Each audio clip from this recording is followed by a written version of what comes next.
This Day in Sports History. And welcome back to another edition of This Day in Sports History, a member of the Sports History Network. You can find more great podcasts, more info, and we're also doing a giveaway. Darren Hayes, a member of the Sports History Network family as the host of Pigskin Dispatch, just released a new book. It's called Marooned, The Rise, the Fall, and the Redemption of the NFL's Pottsville Maroons. And it details the controversy around the team and the 1925 NFL season. Enter for your chance to win an autographed copy of the book. Just go to sportshistorynetwork.com/giveaways. It's May 26th, and on this day in 1993, it was one of the all-time great sports bloopers. We all love a good sports blooper, right? ESPN has its not top 10 moments of the week. Marv Albert used to appear on David Letterman to do his Albert Achievement Awards to poke fun at the ludicrous moments in sports. Arguably, the greatest sports blooper is the agony of defeat moment of the ski jumper Vinko Bogataj sliding off the ramp. Well, on this day, it was one of those wacky moments that I guarantee you will remember. The Texas Rangers were on the road closing out a 3-game series with Cleveland. The Rangers had a 3-1 lead in the bottom of the 4th inning when DH Carlos Martinez led off the bottom half, and then hilarity ensued. High fly ball, right field deep. Canseco back to the track, looking up. It is off his head, it looked like, and over the top. A home run. That looked like it hit Canseco over the top of the head. We'll have to check the replay. It did. It went over the fence. David Hull's laughing out there, so it must hit something funny. It either hit his head or his shoulder. Let's take a look at it. Martinez's 4th home run of the year. And Canseco goes back to the wall. He looks like he's checking the wall. He's checking the ball. Hits him right in the head. He goes over the top. And it's out of here. No wonder David Hulse was laughing when he went over there. Jose, you've hit a lot of home runs. You did a lot of great things, but that shot will live forever. Canseco seemed to appreciate the hilarity of it, laughing in the moments following, and then after the game saying, "I'll be on ESPN for a month. I'm entertaining. How can I be embarrassed? I've been through it all in baseball." Well, he certainly undersold the shelf life of the bonked homer. Here we are 32 years later talking about it, and it's still funny to watch. The official box score says that Martinez hit that homer off of pitcher Kenny Rogers, but come on. He hit that off of Canseco, and Canseco should have taken the hit on that one. Anyway, the Indians actually went on to win that game by a single run, 7-6. For Canseco, a guy who hit 462 home runs in his 17-year career and was the first 40-homer, 40-stolen base guy in Major League Baseball, the home run he hit with his head will be the one thing that people seem to remember about him into perpetuity.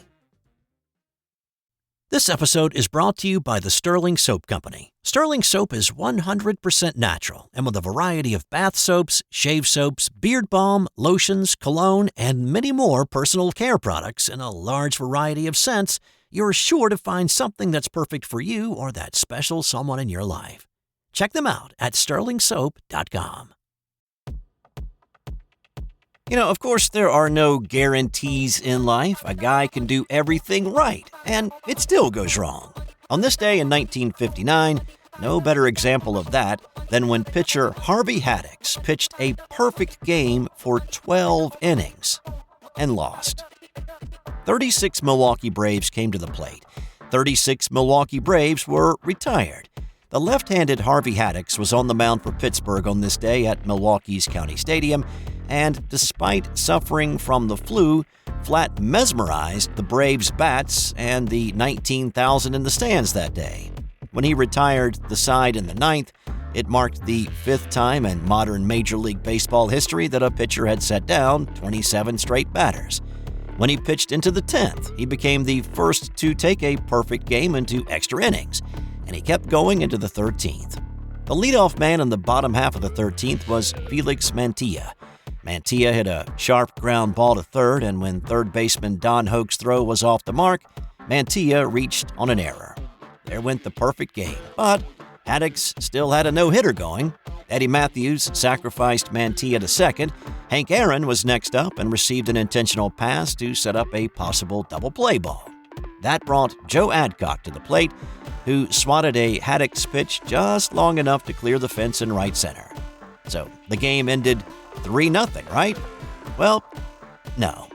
Aaron thought the ball hit the top of the wall and bounced back in. When Mantilla crossed the plate, Hank ran off the base path to celebrate with his teammates. Adcock circled the bases, but was called out as he crossed home plate. Instead, it went down as a double, and instead of a 3-0 win, it became a 1-0 win. But whether it was 1 or 3, it really didn't matter to Haddix, who was heartbroken that his 12 innings of perfect pitching resulted in a loss, and of course is not listed in any record book as a perfect game. The Pirates' bats that day produced 12 hits off Braves starter Lou Burdette, who also pitched a complete game, but they couldn't push a run across.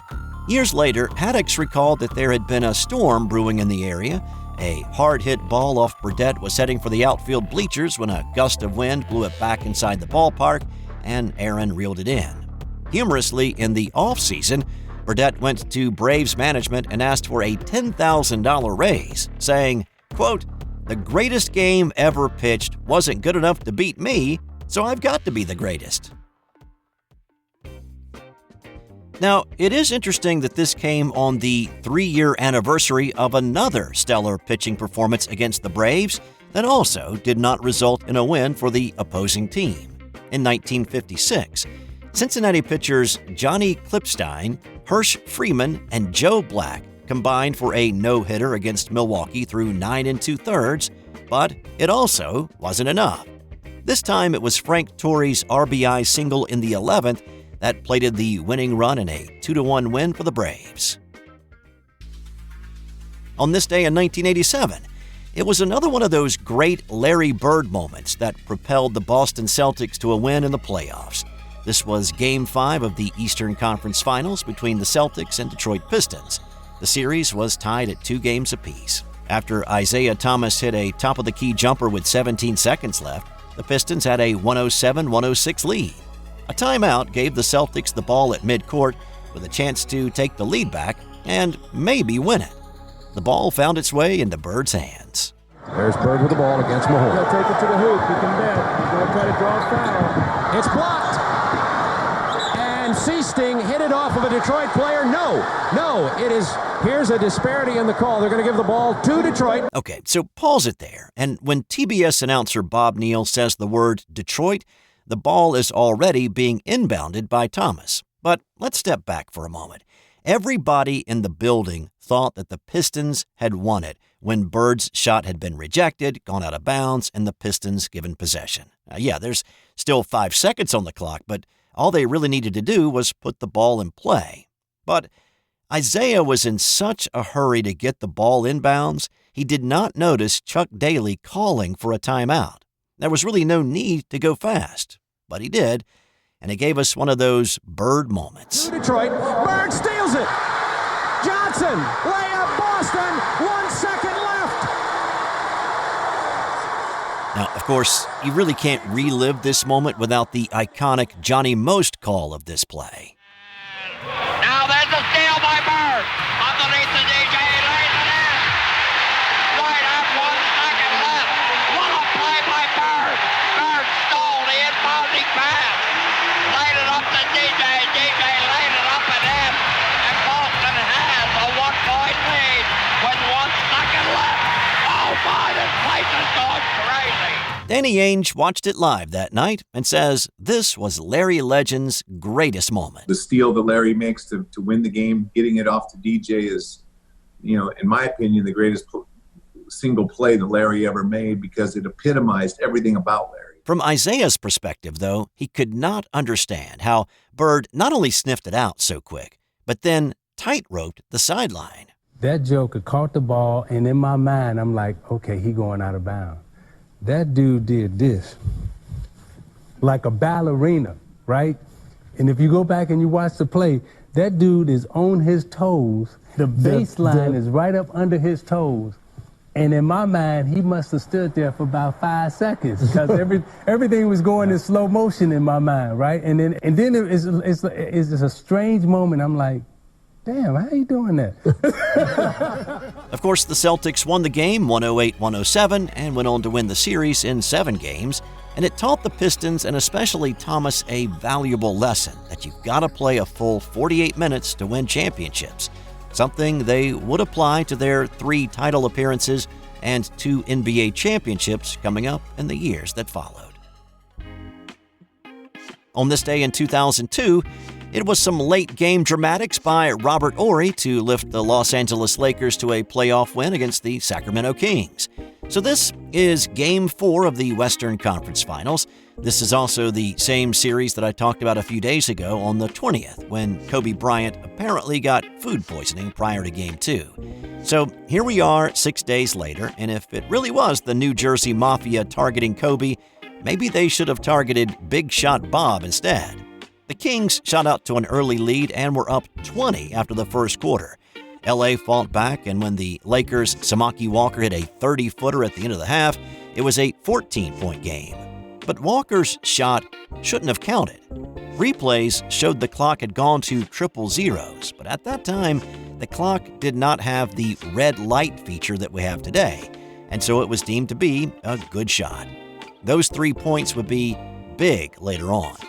With the Kings up 2 and 10 seconds to play, here's how it sounded that night. We're down to 7 seconds. Bryant putting a move on Christie. Rebound O'Neal. Coming up short. Horry for the win. Now, you don't get the nickname Big Shot Bob if you don't hit the clutch ones in the final seconds, and Robert Horry hit a bunch of them. The dude won 7 NBA titles, and really, with the outcome in doubt in just a few seconds on the clock, Robert Horry was one of the best options in NBA history to hit the big bucket. The Lakers won the series in 7 and went on to the NBA Finals against the Nets. On this day in 1969, ABC and the NFL agreed to broadcast a game on Monday night to begin in the 1970 season. NFL Commissioner Pete Rozelle originally went to CBS and NBC, who already had contracts with the league, to pitch the idea. But neither one of those networks wanted to disrupt their primetime television schedules to accommodate this new idea. So we went to ABC. ABC was not really thrilled about the idea either, but when Rozelle threatened to take it to Howard Hughes and his Hughes Sports Network, ABC relented. When the first Monday night game was broadcast on September 21st of 1970, it was an instant hit, with 33% of televisions tuning in to watch the New York Jets play the Cleveland Browns. And do you know the name Sergei Bubka? Well, unless you're a track and field nerd from the 80s and 90s, you probably don't. But on this day in 1984, the Ukrainian Bubka set the world pole vault record for the first time at 19 feet 2 1/4 inches. Bubka became well known for incrementally and literally raising the bar on the world record, establishing a new world record another 34 times over the next decade. And time now for today's That's Got Nothing to Do with Sports fun fact. George Washington was not a handshaker. Things were a bit different in the 1700s as opposed to today, of course, but knowing he had to command respect while also remaining accessible to the public, he preferred the formal bow when greeting visitors to the White House. But that also carried over to close friends. Now, this was not a germ thing, but more of a nod to British royal court formality than anything else.